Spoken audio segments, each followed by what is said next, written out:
आक्रांताओं को अपना आदर्श मानते हैं या राम कृष्ण और बुद्ध की परंपरा को अपना आदर्श मानते हैं। भारत के अंदर राम कृष्ण और बुद्ध की ही परंपरा रहेगी, बाबर और औरंगजेब की परंपरा नहीं रहेगी। पूरे प्रदेश को इस बारे में आश्वस्त करना चाहूंगा।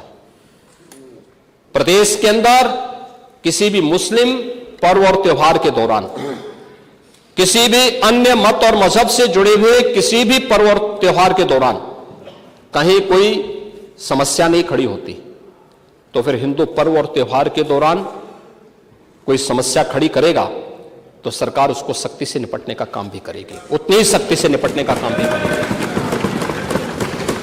दोसा माननीय न्यायालय के द्वारा दिए गए आदेश का पालन करना एक प्रशासन का दायित्व है। उसमें सरकार उसको डायरेक्शन दे न दे, उसका दायित्व बनता है कि उसको पालन करे, और संभल के अंदर प्रशासन ने वही पालन किया है। आज वहां पे सारी चीजें मिल रही हैं। आखिर आपकी बात को हम मानते हैं कि मंदिर को आपने छेड़ा नहीं, आपने बड़ी कृपा कर दी, लेकिन ये जो 22 कुएं और उन कुओं में जो मूर्तियां मिल रही हैं, ये कुएं किसने पाट दिए? ये नोटिस पे क्यों परेशानी हो रही है? आपके सांसद जिनसे आपकी प्रतिद्वंदिता है, मानता हूं, क्योंकि वहां पे आप में तो तुर्क और पठान का विवाद चल रहा है, मैंने नहीं कर दिया, एक विवाद चल रहा है।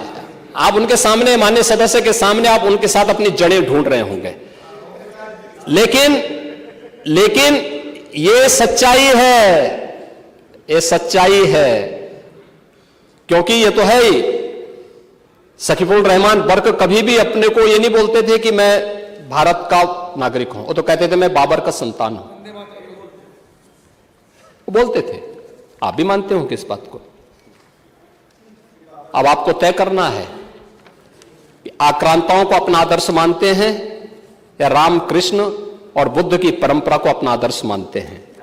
भारत के अंदर राम कृष्ण और बुद्ध की ही परंपरा रहेगी, बाबर और औरंगजेब की परंपरा नहीं रहेगी। महोदय, जो बात यहां पर माननीय सदस्य शेख इकबाल महबूब ने संबल के बारे में लिखा, माननीय सदस्य कुंवर रघुराज प्रताप सिंह जी ने यह बात बहुत स्पष्ट की कि हम तथ्यों को छुपा करके कब तक जनता को गुमराह करेंगे। हर व्यक्ति जानता है कि माननीय न्यायालय के आदेश पे सर्वे का कार्य हो रहा था, और सर्वे हो रहा था। दूसरा, मैं आपसे पूछना चाहता हूं, आप पश्चिम में जाएंगे, पता नहीं आप कैसे हैं, आपके पूर्वज भी हो सकता है, और पश्चिम उत्तर प्रदेश के हमारे सभी लोग अपने सामान्य संबोधन में राम राम ही कहते हैं, तो जय श्री राम कहां से सांप्रदायिक संबोधन हो गया? कहां से सांप्रदायिक संबोधन हो गया? हमारे यहां हम जगते हैं, राम ही राम बोलते हैं, मिलते हैं, राम राम का संबोधन होता है, और अंतिम यात्रा में विदा करते हैं तब भी राम नाम सत्य है ही बोलते हैं। राम के बगैर तो हमारा कोई काम ही नहीं है। और अगर जय श्री राम किसी ने बोली दिया तो इसमें उत्तेजना का मतलब, ये नियत आप समझ सकते हैं उस नियत को। ये चढ़ाने वाला नहीं है, ये चढ़ाने वाला नहीं है,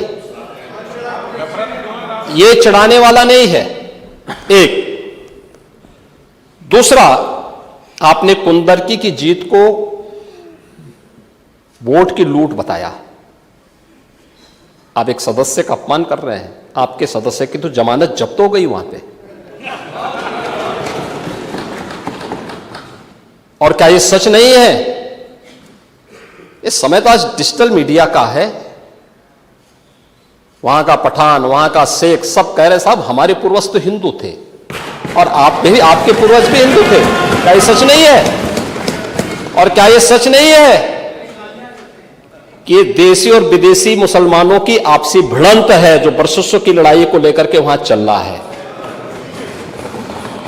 आप लोग सच पे पर्दा डालने का प्रयास कर रहे हैं, लेकिन एक चीज जरा नोट करना कि सूर्य को, चांद को और सत्य को बहुत देर तक छुपा कोई नहीं सकता है, और सत्य जरूर सामने आएगा।